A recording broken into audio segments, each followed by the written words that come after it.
This is the Leadership in Insurance podcast, brought to you by FinPro Search Partners. Insurance companies are businesses and they need to look for the long term and be sustainable. We went from 0 to 1 and now it's going from 1 to 100. Insurance as a concept, as a kind of service, is brilliant. The execution is what we're looking at now. I think the companies that are going to succeed are the ones that are going to understand and master the art of intent. When we talk about innovation, we lean too heavily to think about technology and we don't think about creating a culture of innovation. I think innovation is essentially continuous improvement of existing processes and platforms and product. Right? It's got to be easy. It's got to be seamless. Hello and welcome to the Leadership in Insurance podcast. I'm your host, Alex Bonds, and I'm very lucky today to be joined by Dan Israel, who is the Managing Director of Global Insurance Accelerator. Dan, hello, how are you? I'm fantastic. Thanks very much for having me. What is that wonderful background? No, if you're listening at home, Dan's either got a fake background or the best background, but I think it's not a real one. But what is it? I'm intrigued. So this is the skyline of the lovely city of Des Moines, where we do where we run our accelerator. Lovely, on brand. I should have had my London one behind me where I am at the moment, but I'm not. I'm cheating of the podcast one. But Dan, before we dive in, it's always customary if you can introduce yourself and obviously who Global Insurance Accelerator are. Yeah. So again, thanks very much for having me. Dan Israel, I'm the Managing Director of the Global Insurance Accelerator. The GIA is an early stage startup accelerator focused on insurance. We bring companies from around the world to Des Moines, Iowa for a hybrid program where we help them grow, matching them with insurance company investors and mentors that can really help them solve their foundational business challenges. My role as the managing director is really just responsibility for the overall organization, strategy, finding investors, helping recruit startups, and trying to stay out of the way of my fantastic team. Staying out of the way of my team, I think, is my daily job as well. Yeah, we hear the term accelerator banded around. What does it mean for you? What does it mean that you actually really do, as opposed to other forms of kind of like supporting early stage startups in the space? Yeah, so when we think of an accelerator, really what we're trying to do, if you want to use the analogies, we're trying to be the gasoline that gets poured on the fire. So what we're really focused on is finding companies from all over the world. So we try to take the global in our name as seriously as possible. But we're looking for the right founders that have great ideas that are solving real problems facing insurance today. Our investors are insurance companies, and the goal of our program is to match the incumbent side of our industry with these amazing early stage founders who need help, whether that be in compliance or whether that be in claims or understanding how to sell to an insurance company, whatever their foundational kind of business challenges might be. What we're looking to do is provide them mentorship and provide them support. And hopefully the idea is through a 100-day program that we run, help them in 100 days do what might take them a year or so if they were out trying to do it themselves, building connections, networks, getting answers to the problems that they need to do, helping them pivot in the right way in order to be successful. So we will meet them where they are. Generally for us, early stage means, and we don't do a ton of these anymore, but good idea, good founder, and not a whole product built yet, up to somebody that's in market, few customers, but really trying to find product market fit. And so that kind of early stage, and it's really about, can we help them get to what comes next? So whether that's their next investor, their next customer, building an MVP, finding that first pilot customer, that's really what we're focused on. So it's really about trying to shorten the amount of time to go from step A to step B, whatever that may be for the company based on where they are when they come into the program. Love that. And I mean, it sounds like an obvious question, but I think I came into InsurTech about 4 years ago, hadn't really worked with like venture as much and hadn't really worked with this kind of like venture-backed business environment. And accelerator was kind of this term that was kind of put around innovation labs, and it's not a one-size-fits-all. It's not. And they're definitely different types of it. And I suppose you've probably touched on a few bits of it there, but and this is me tossing you the ball lightly to hit out the park, Dan, but I do think it's important to kind of go like, what makes GIA unique in its kind of proposition? Yeah, so I'd say kind of two things. One is the niche in which we operate and where we play. So we started 11 years ago now as really one of the first, if not the first, accelerator in the insurance space. So we have that going for us, makes us unique. We've been doing this now, running the same program. We know what we're doing. We've got a great staff of investors. We've got a great group of mentors. So it's that part. The other side is we play earlier than just about anybody else wants to or can. And that's large part. And the final thing that really, I think, separates us and makes us unique is our program, and specifically our mentor program. So our program for 11 years that we've been running this has been based around finding the smartest, most intelligent, most curious folks that are in the industry today, that are experts in their field, that want to see this industry grow and continue to expand and really find what comes next in the future of insurance, and pairing them up as mentors with these companies that come from, as I said, across the globe, but also across all different types of an insurance. And so our mentor network is kind of globally known as one of the best in this business and in how we operate. We've had great program managers and directors that have helped to foster and grow this mentor program and this mentor pool. It's selective, it's hard to get into, and it's hard to get matched up. And we do that on purpose because it is really what we're known for. And we think it's where a lot of the value that the founders are going to drive out of our program are going to come from these mentor pools. And it is truly something unique that we talk to other accelerators about and other groups about, is, you know, how we built this, how we manage it, how we use it, because it is really well known. And it is probably, I think, the single biggest thing that drives the differentiated value for a founder thinking about our program versus others. I was having a conversation with the CRO earlier of an insurtech, and we were kind of being slightly critical about, there was kind of some lazy conversations going on, like industry wide, about, oh, what do we need? Oh, we need AI talent, engineers. So we need to go and get engineers from Meta and, you know, or OpenAI. And we were firstly going, well, we think that's unrealistic. And secondly, we were going, how are we accommodating those people? So my kind of said, well, maybe at the leadership level, you could make that attractive, and someone's going to come in and run AI for one of the big insurance companies, and they come from one of these kind of really kind of forward-thinking outside of insurance businesses. What really excites me is kind of entrepreneurship in that space. And a few years ago, there was lots of kind of new entrants to the market who never worked in insurance, and they were coming in saying, right, insurance is broken, we're going to fix it for you, even though we've not worked in insurance.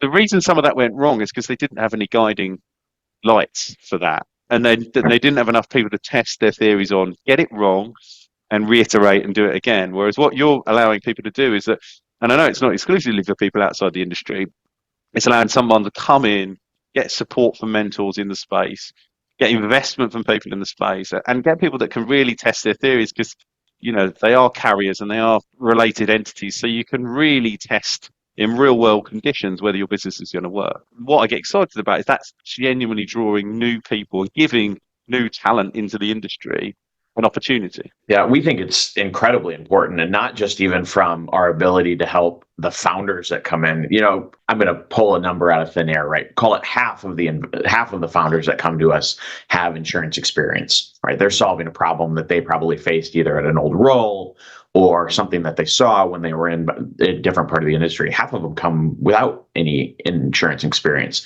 And whether they saw it because they had a homeowner's claim that drove them crazy and they wanted to fix the problem that they faced as the homeowner, or they built a product that somebody said, hey, this is an interesting idea that could apply to the insurance space. You need to go find out how to do that. We think that's really important. But the other side, and you talk about the talent and, you know, the importance of bringing in new blood into the industry, we actually think that's really important to do from a network perspective and an ecosystem perspective. One of the things that I love about what we do at the GIA is we bring in interns from Drake University, which is one of the colleges here in Iowa. They have a fantastic actuarial science program. They're based in Des Moines. And so we bring in 2 interns a year to help the founders. So during their spring semester, they come in. We think it's incredibly important. So we have great relationships with most of the universities here in the state where we go talk to them. They can meet the founders. We want them to be interested in what insurance is. We think it's a vital industry, obviously, not only for Des Moines and obviously the background for Iowa, but just worldwide, right? Insurance touches everything. So our ability to build this ecosystem that brings people in, especially young talent, folks that are in academia, that are thinking about what their careers are going to be, we think we can play a role in showing them that it doesn't have to be. It can be certainly a traditional career at an incumbent, but it also can be something new and different, working at a startup, finding something new to do, or just being involved as a mentor. So we think there's a unique role that we get to play on that side too. Talk to us about the selection process as well. It's different for different accelerators. How does it work from GIA perspective? Yeah, so I love our selection process. I'm not sure all of the founders that go through our selection process probably love it as much as I do, but I think it's unique because it provides value not only to the founders, but also to our investors and our sponsors. And so we run a 3-step process, but ultimately it's our investors and our sponsors that are selecting who the companies are going to be that become a part of our program. And ultimately our investors are the one that get the final vote on who's going to join. And I think that's really important because as we go through our process, the companies that ultimately end up in our program or getting offered a spot are being vetted throughout a 3-step process. So it's an application and then 2 different sets of interviews throughout the second and the third rounds, that if you've made it through there, what that's telling you is our investors believe in you as a founder. And oftentimes we think that we're looking to make a bet on the founder, oftentimes as much as we are the idea. Obviously, the idea's got to be important. That's the table stakes. It's got to be solving a real problem. And it's got to be something that we think we can help with through the right kinds of mentorship.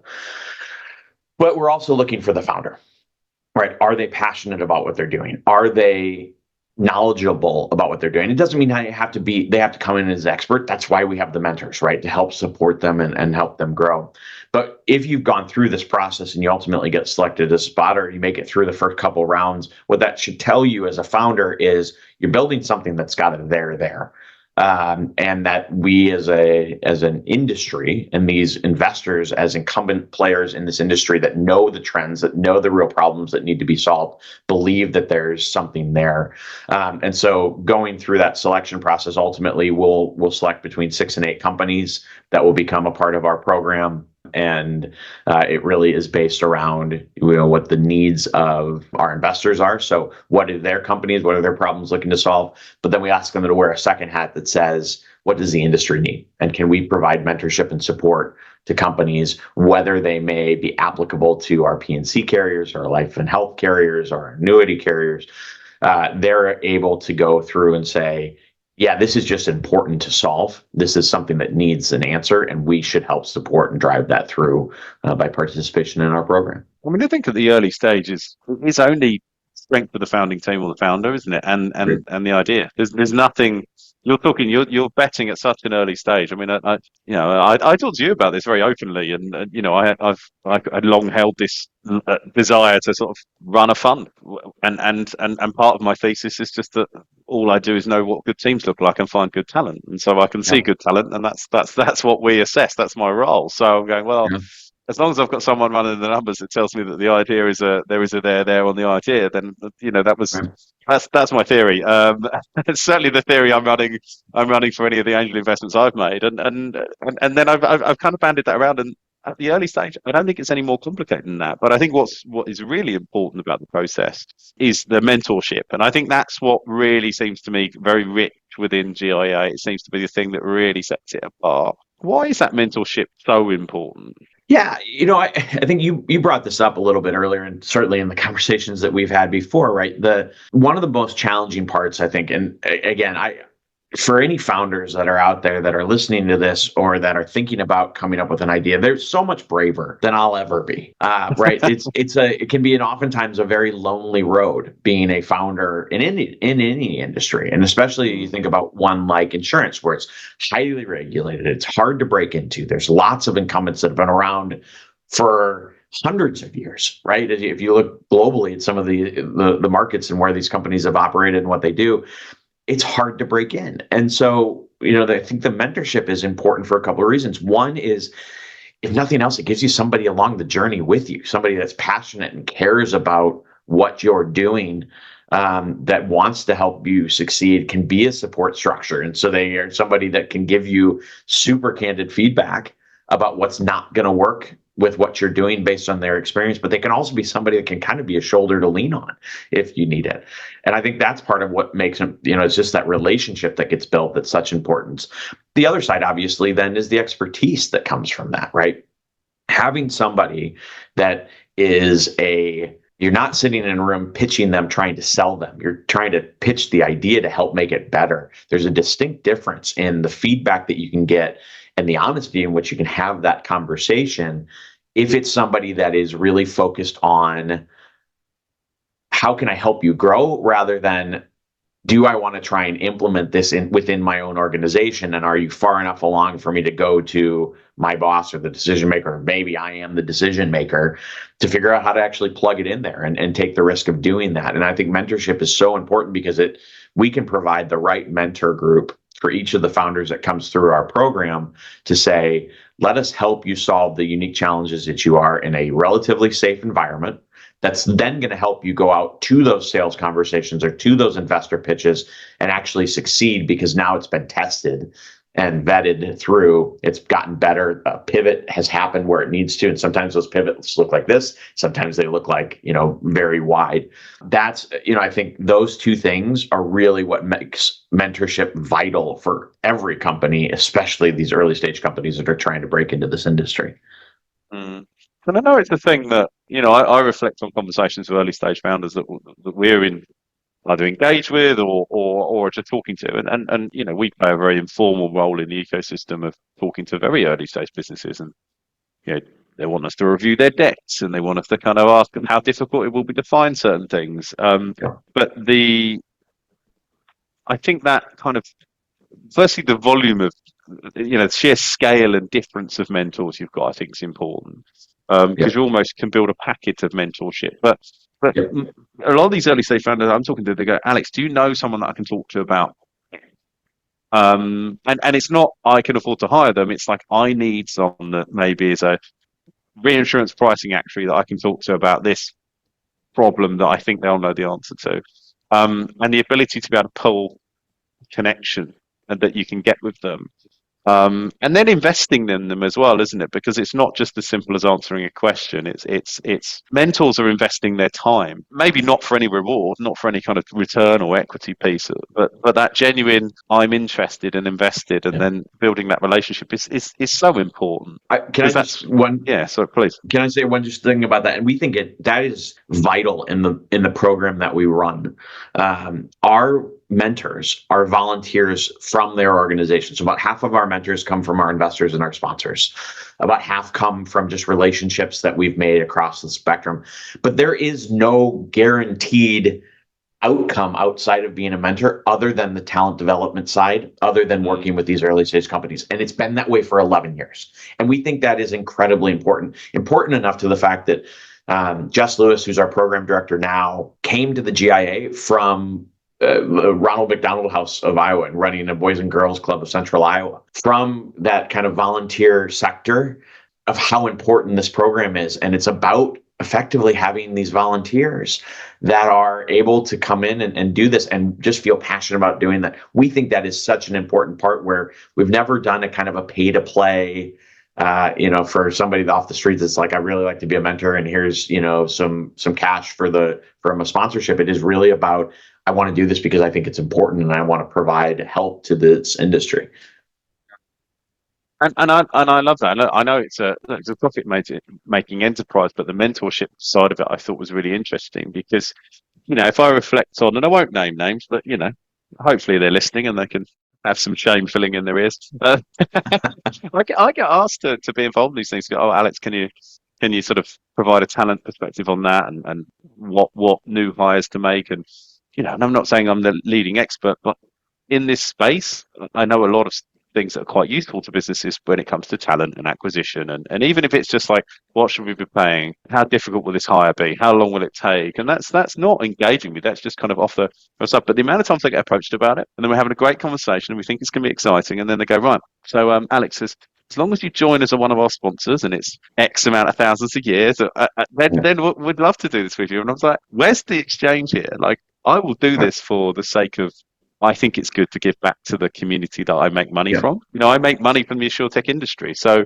it's only right that I kind of help it grow. And then if businesses grow, then ultimately they might be able to afford our services. But the amount of times they get to that point and then they go, right, can you give us, and it's never an insignificant amount of money, Dad. It's never, No. it's never a few $100. Well, It's usually quite a I lot will more. say, as somebody that's running an organization that's based on, finding investors and sponsors, I can empathize with the approach. And we certainly, we do, I will say, right, there is a part of it where we try to make sure that, our investors and sponsors, one of the reasons that they participate with us is because of this talent development side. And it's not an insignificant part of the ability that we will provide greater access to our mentor pool. They still have to volunteer their time, right? The individual that is a mentor is not being paid to be a mentor. They are going to give up their time. But it is important, right? We want our investors and our sponsors to feel like they can bring, whether that be entry levels up to their C-suites, if they're interested in seeing what these companies are doing, what's new in the industry, what else is out there, we want to make sure that they have access to do that. And so we'll let them bring more folks into the ecosystem, but they still have to be matched up. And so while I can empathize with the folks, we try to make sure that there are opportunities and options that don't require any cash to exchange hands in order to help grow this industry. It's honestly one of my pet bugbears. I was talking about it this morning. Someone said, "Oh, I love this insurtech organization." And I went, I just wish they'd stop asking me and every one of my team to put some money forward when we're trying to do some free education pieces. But I'm getting some tremendous sunlight at the moment. So if anyone's watching this on video, we're sort of getting the golden hour of winter. So I'm nearly being blinded by the sun, but I think we'll see how we get on to the end. Talking about mentors, one question I had was like, what makes a good mentor for these programs? And I'm sure there's a multifaceted answer to this, kind of like broad themes. What makes a good mentor in your eyes? Yeah. So, I mean, I think the table stakes obviously is we want them to be an expert in some part of their field, right? And we have mentors that cover just about every type of insurance, every type of role in an insurance company, or folks that work within the ecosystem around that, whether that be investment, lawyers, et cetera, right? So that to me is kind of the table stakes, right? We want you to know that. But again, right, part of this is about learning too. So you don't have to have a 35-year career before you can start being a mentor. It could be somebody that's been enrolled for, a few years that has some expertise that can answer some questions, that can roll up their sleeves alongside of that. Beyond that, though, somebody that's curious, right? Passionate about the industry and wanting to help this company to grow. And the reason that I think that's vital is because being a mentor sometimes means having a really hard conversation, right? Mentorship, where all you ever hear is, what a great idea, fantastic, I love it. That was perfect. No real, nothing to change here, nothing to see, right? It's kind of like going into your boss's office and getting a performance review where they said everything went great and just kind of keep going. And then you walk into the end of the year and they say, 1% raise, everything's fine, right? If there's never any constructive feedback, you never can grow. And because we run a 100-day program, there is limited time that you're going to have really to impact this change, not only to provide them with the input, but then also for the companies and the founders to really be able to implement some of those changes, some of those ideas before they're gone, before they're out of the 100 days. And so really for us, mentorship means being willing to be a really good friend, but also somebody that's really, really honest. And it doesn't mean that you have to be mean about it, but somebody that can say, that is a super interesting idea, and there is no way that will work inside of a company or selling inside of an insurance company. And more importantly than just saying that, and here's why. And here's a way to think about it and do that. And if you're not willing to have that conversation, if you're not willing to challenge not only potentially, the founder, but also potentially your own preconceived notions, then it's a really, really hard relationship to actually grow from. And you're not going to be able to maximize the time. So for me, it's, there's the table stakes of just curious and passionate and wanting to know. The really hard one and the really good mentors are the ones that can say, I love this, but it's never going to work. And let's figure out a way to move it forward. The friend analogy is a good one, though, isn't it? Because your best friends are the people that will tell you when you're out of line, or they tell you things you don't want to hear about yourself, right? You got it. I wanted to move on to the investment side of the house, because obviously that's another part of what you do. The investments that are being made changed over your tenure with with GIA, and I suppose what's impacting investment now versus when you maybe come into the business? Yeah, so just from a terms perspective, right? We've tried to kind of stay with the times. So it's always, because we're early stage, we've always been generally either pre-seed or kind of for the first bit of money that's come in. We started as we are an equity-based program, and so we started as a cash payment to the founder in exchange for participation in the program, as well as it used to be common stock within all of these organizations. And then when kind of the SAFE mechanism became a bigger thing, we moved to that, I think, 4 years ago. And now we use a SAFE tool. Just makes it easier on the founder, doesn't try to set the value, hopefully is a little bit easier for them to use, go out, raise additional capital and things as they go forward and move on. From a where we've made investment perspective, I think one of the things that I think is unique also about the GIA is our investments have oftentimes reflected who our investors are. So the investors in the GIA. And I will say we have had fantastic investors from across a range of insurance types from the very beginning. While, at the early stage, 11 years ago, it was probably leaned more heavily into the property and casualty side because that's just where more of the innovation or the future of insurance was happening, over a decade ago. As you move forward into today, you're seeing, and what I think is really exciting as we think about kind of the trends and the themes that are coming, you're seeing it more across all lines of insurance. So whether that be more into the kind of the annuity side, you're seeing more in the specialty benefits.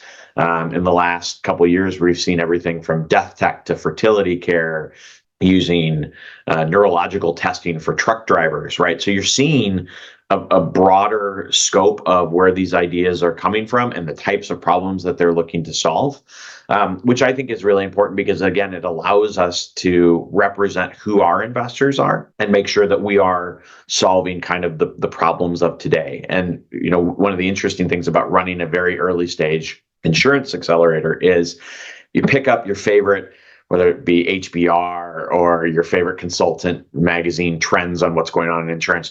Many of our applicants are going to be reflecting those themes in any given year because they've created their companies within the last 6 to 24 months. And so they are solving the problems of today. And that is one of the things that I think is the most unique about what we do and where we can provide value back to our investors is we're going to bring you companies that are solving the real problems of today. And that has stayed true. So as each year has evolved, obviously there's been trends that have permeated throughout the last decade or so of insurance, but it has continued to ebb and flow and change a little bit with our investor base, but it has represented who those investors are and what they're looking for.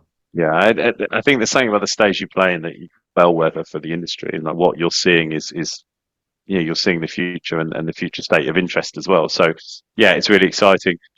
Dan, we're at time. I knew we'd run out of time, and we could do this for 3 times the amount of length we have, and I think we'd still be having an interesting conversation. So, always a pleasure to speak with you. So I love what you guys are doing. I think anyone's interested, reach out to either Dan or the team or on LinkedIn and via the website, because if you've got an interesting idea, I'm pretty sure they want to hear about it. We do. When's the new cohort launch? Because that in January? Yeah, so we're recording this towards the end of November. We'll launch our cohort on January 8th of 2025. So just about a month and a half before we bring the next group in. We're super excited, finalizing that cohort now, and just really excited about who they are, what they're bringing, and getting another cohort started. Dan, thank you so much for being a guest on the Leadership in Insurance podcast. Really appreciate it. My pleasure. Thanks for having me.